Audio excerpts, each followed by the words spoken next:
Okay guys, so we're gonna check out some ROSCOEs now. It's a popular bike, fairly fresh bike from Trek, but we've been selling them really well for the past couple of years. We have a couple of the 2019s, plus some of the 2020s, so we're gonna pull this guy out and check it out. So this here, we have the 2020 ROSCOE 6. So this comes with the Shimano Dior setup. It is a 1x10 setup, so it has a nice range to it with the extended cassette on the back. But it keeps it nice and simple, keeps that chain under a lot of tension so it's not going to bash around as much. They do put a pretty decent fork on the front of this. It does have the 32mm stanchion, so you get a little more stiffness out of this, a little more responsive, and it's going to keep that performance on the trail where you need it most. This one comes stock with 2.8 inch wide tires, so that's a main benefit of the ROSCOE. Going to a 2.8 inch wide, you're gonna have a much more responsive bike. A 2.8 inch is gonna absorb the trail a little bit better, and it's going to make the ride a little comfier. As well, the geometry of the ROSCOE is pretty relaxed, so it's gonna be a playful bike. The ROSCOE 6 does not have a drop post, but it does have extra routing points, so you are able to either route a dropper post and a point for a front derailleur. If you want to switch it to a 2x, it's up to you. Comes with some decent Bontrager trail grips here, some Textro hydraulic disc brakes, and an overall clean setup. It is kind of nice. You only have the one lever on the side. There's no dropper post cable, so it looks like a nice clean bike. You'd get the lockout on the front fork, minor adjustability, and then matching pedals if you want to keep it. They've done a nice job with this one this year. Rack points are still there. You still have a bunch of bottle mounts if you need, and it's a nice lightweight frame. This is Trek's Alpha Aluminum Gold Series.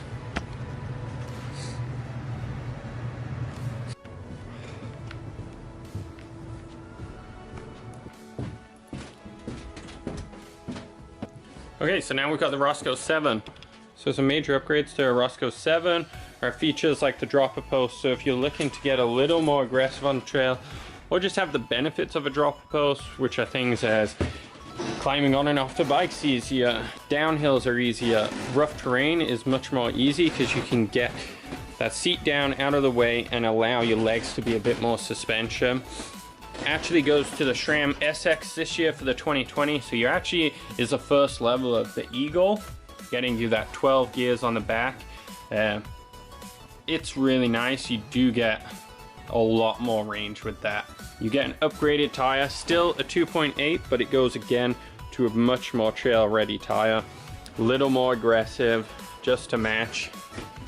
And then you get upgraded to a RockShox fork with air, so you can adjust that for your own weight a lot more accordingly, and you're able to get a bit more responsive ride than the ROSCOE 6. Nice color scheme on this one. Obviously you have one more port. They still have the same frame, Alpha Gold aluminum, and you can mount a front derailleur if you want. Maybe you'll switch it up to a Shimano 1x12 or 2x11, whatever the case may be. Shimano brakes on this one instead of the Textro, so a minor upgrade. You may notice some performance differences, but otherwise it's a nice, well-stocked bike. Going to the 1x12, big upgrade. Going to a 1x12, big upgrade compared to the ROSCOE 6. As well, going to the dropper post and those Shimano brakes. Everything you see is upgraded. The tires, wheels, shifting, everything. So for the small amount of money it is from the ROSCOE 6 to the ROSCOE 7, a lot of value in that.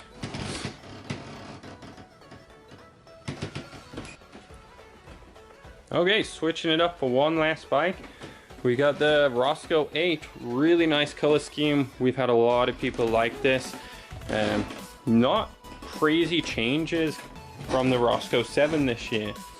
You do get a huge upgrade in a fork going to that brand new 35mm stanchion RockShox. You're gonna see a really big improvement in stiffness of the fork because of that.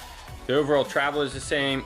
You're just gonna see a performance on cornering and taking hits. It's gonna perform really well all the way through the shock, just due to that extra stiffness gained. You also go to SRAM NX, so still the Eagle, still 1x12, but it's going to be a little faster, little lighter. Honestly, not a huge difference. The descending crank probably drops off a huge amount of weight compared to the SX, but on the trail, I don't know if you'd notice a big difference in the ROSCOE 7 or ROSCOE 8 this year. Minor touches. The brakes are upgraded to one level. It's the same levers, same dropper post. Very similar bike to the ROSCOE 7. You're just getting slightly lighter parts. Really, the big upgrade is this. Also, if you did not know, the ROSCOE comes stock with 27 by 2.8 inch tires. Big benefit, will fit a 29 rim in it with a 2.6. Unlike the Excalibur, which is not able to fit the plus size tires in there, and you would be limited on your tire size. So in the past 2 videos, I've looked real quickly across the 2 main lines of Trek's entry-level bikes, and that's the Merlin series and the ROSCOE series.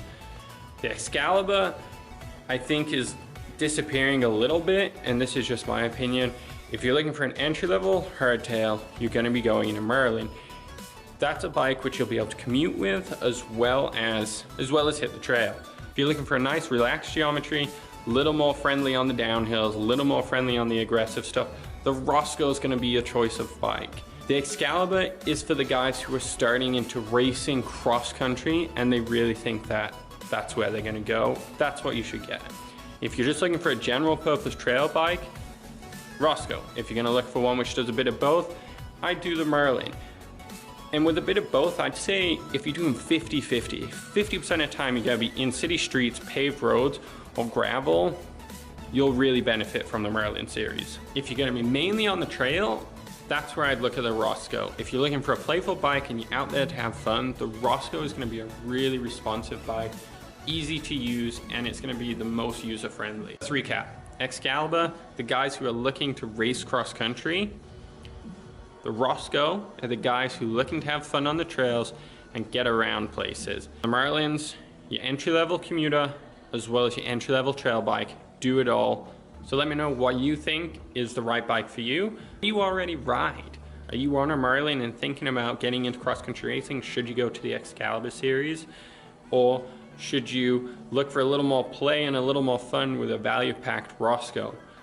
My pick out of these bikes is go with a ROSCOE 7. You get the 1x12, you get the drop post, you get a decent set of brakes and a solid front fork. I hope you guys enjoyed this. I'm gonna keep making them. They're mediocre at best, but maybe someone will get something out of it. Good luck, guys.